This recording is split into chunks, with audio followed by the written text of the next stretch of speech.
बिस्मिल्लाहिर्रहमानिर्रहीम।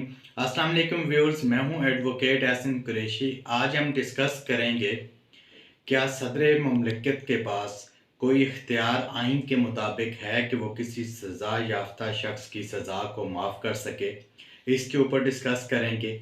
उसके साथ साथ हम डिस्कस करेंगे कि जो पाकिस्तान है, पाकिस्तान के अंदर क्या कोई कानून इस्लाम की तालीमात के ख़िलाफ़ बनाया जा सकता है या नहीं। उसके हवाले से कौन सा आर्टिकल है जो उसको डील करता है, और इसके ऊपर आज हम डिस्कस करेंगे। इससे पहले हमने सदर ममलिकत की जो पार्लियामेंट से ख़िताब की जो mandatory provision of law constitution है, उसकी उनकी जो आइनी ज़िम्मेदारी थी कि वो पार्लियामेंट से ख़िताब कब करेगा, कब उसने ख़िताब करना है और कितने अरसे बाद करेगा, वो तमाम तर डिटेल्स हमने अपने लेक्चर के अंदर उसको बयान किया।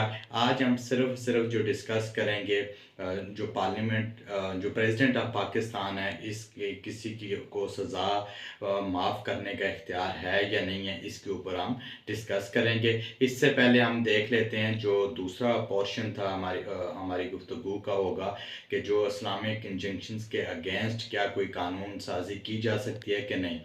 इसके हवाले से जो आर्टिकल 227 है कॉन्स्टिट्यूशन ऑफ पाकिस्तान का, उसके अंदर लिखा गया है कि दो पोर्शन है 227 के बेसिकली। उस एक पोर्शन, पहले पोर्शन के अंदर ये लिखा गया है कि आर्टिकल 227 के कि कोई भी कानून जो है, अगर कोई भी कानून पाकिस्तान के अंदर बनाया जाएगा तो वो कानून इन अकॉर्डेंस विद इस्लाम होगा, इस्लामी तालीमात के मुताबिक होगा। एक पहले पोर्शन में तो ये वाज़े तौर पे लिखा गया है कि इस्लामी तालीमात के मुताबिक ही कानून बनाया जा सकता है। और उसका नेक्स्ट जो पोर्शन है उसके अंदर ये लिखा गया है कि कोई भी कानून इस्लामिक कवानीन के ख़िलाफ़ या इस्लामिक तालीमात के ख़िलाफ़, जो इस्लामी तालीमात है उनके ख़िलाफ़ नहीं बनाया जा सकता। अगर कोई कानून कोई नेशनल असम्बली या प्रोविंशियल असम्बली या कोई किसी किस्म की भी लेजिस्लेशन जो इस्लामी तालीमात के अगेंस्ट होगी, जो कोई भी कानून जो इस्लामी तालीमात के ख़िलाफ़ बनाया जाएगा, उसको हाई कोर्ट और सुप्रीम कोर्ट में उनकी कॉन्स्टिट्यूशनल जुरिस्डिक्शन में जाकर चैलेंज करके नल एंड वाइड डिक्लेयर किया जा सकता है। ये आर्टिकल 227 के मुताबिक जो भी कानून साजी होगी एन इस्लामी तालीमात के मुताबिक होगी। अब हम आ जाते हैं जो नेक्स्ट हमारी गुफ्तगू का हिस्सा है, प्रेसिडेंट ऑफ पाकिस्तान क्या किसी सज़ा याफ्ता शख्स को पाकिस्तान का सदर माफ़ कर सकता है कि नहीं।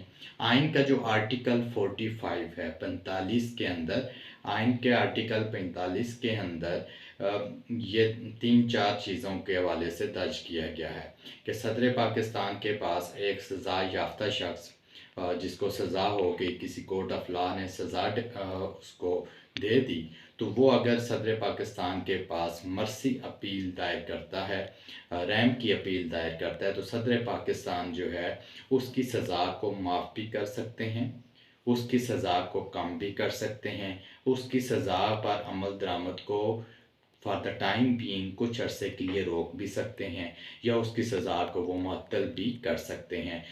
आइन का जो आर्टिकल 45 है 45, उसके तहत सदर ममलिकत के पास ये इख्तियार है कि वो किसी भी सज़ा याफ्ता शख्स की सज़ा को वो ख़त्म कर दें, उसको माफ़ कर दें, उसमें कमी ले आएँ या उसको मुअत्तल कर दें या उस पर अमल दरामद फॉर द टाइम बीइंग रोक दें, ये उनके पास इख्तियार है। ये आज हमने दो आर्टिकल, जो आर्टिकल 227 और आर्टिकल 45 है, उसके ऊपर हमने डिस्कस किया। Thank you.